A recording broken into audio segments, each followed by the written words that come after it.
کا اثر دل پر دماغ پر ہوگا۔ اور اگر بری باتیں سنتا ہے تو آپ نے سنا کہ وہ کلام کرنے والے کے ساتھ شریک ہوتا ہے۔ اگر برا کلام کوئی کر رہا ہے اور یہ سن رہا ہے،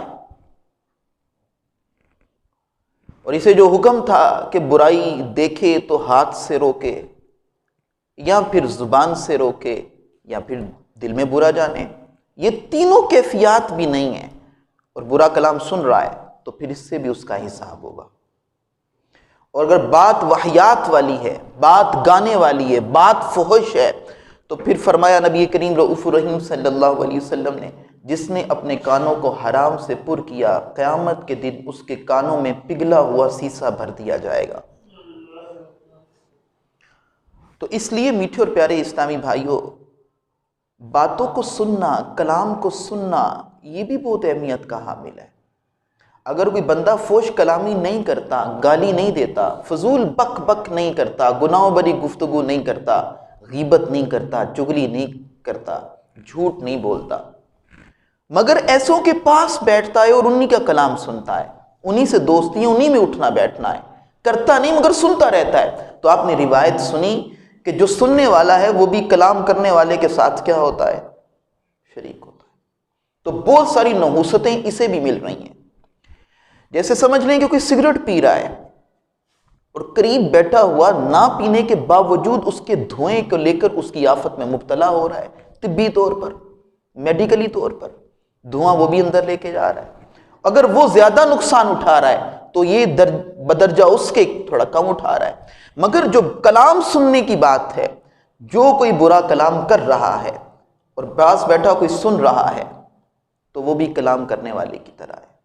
اس لیے اپنے کانوں کو حرام سننے سے بچانا اسی طرح ضروری ہے جس طرح زبان کو حرام بولنے سے بچانا ہے۔ ہم اچھا سنیں گے اس کا اچھا اثر ہوگا، اور سننا یہ کتنا اہمیت کا حامل ہے۔ آپ نے ملاحظہ کیا کہ کھانے سے بھی زیادہ اثر کلام رکھتا ہے۔ تو پروردگار عز و جل ہماری سماعتوں کو بھی پاکیزہ کرے، ہمارے کلام کو بھی پاکیزہ کرے۔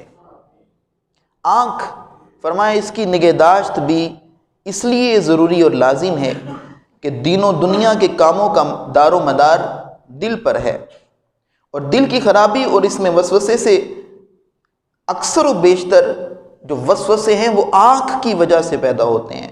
اسی لیے حضرت علی رضی اللہ تعالیٰ عنہ نے فرمایا، جو شخص اپنی آنکھ کی حفاظت نہیں کرتا اس کا دل بے قدر و قیمت ہوتا ہے، یعنی اس میں کوئی کمال یا نور وغیرہ نہیں آ سکتا۔ آنکھ کی بھی اتنی حفاظت کی ضرورت ہے۔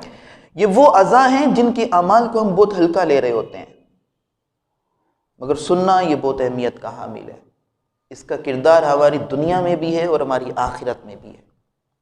آنکھ جسے ہم معمولی سمجھ رہے ہوتے ہیں کہ جو چاہے دیکھ لیں، اگر ایسا نہیں ہے، فرمایا اس کا تعلق دل سے ہے، اور دل وسوسوں اور خرابیوں کا شکار آنکھ ہی کی وجہ سے اکثر ہوتا ہے۔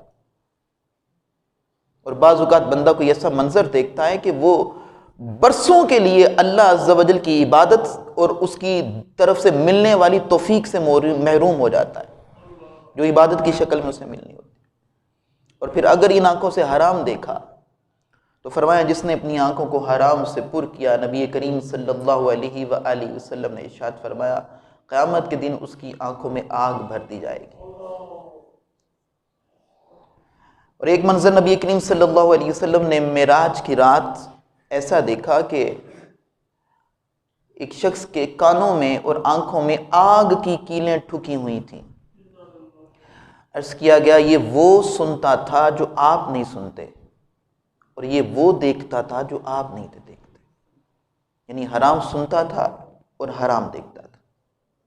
نظر کی اس قدر اہمیت ہے، اور آپ نے سنا بارہا، وہ اعلیٰ حضرت بھی اپنے سلام میں فرماتے ہیں نا، نیچی نظروں کی شرم و حیا پر درود، اونچی بینی کی رفعت پہ لاکھوں سلام۔ جبکہ وہ نگاہ ایسی ہے کہ جس طرف اٹھ گئی دم میں دم آ گیا، وہ مبارک نگاہیں ایسی ہیں، جس طرف اٹھ گئی دم میں دم آ گیا، اس نگاہ عنایت پہ لاکھوں سلام. ایسی مبارک نگاہیں باوجود اس کے جھکی رہے کہ اگر کسی پہ پڑے تو اس کی بیڑی بن جائے. نظر نبی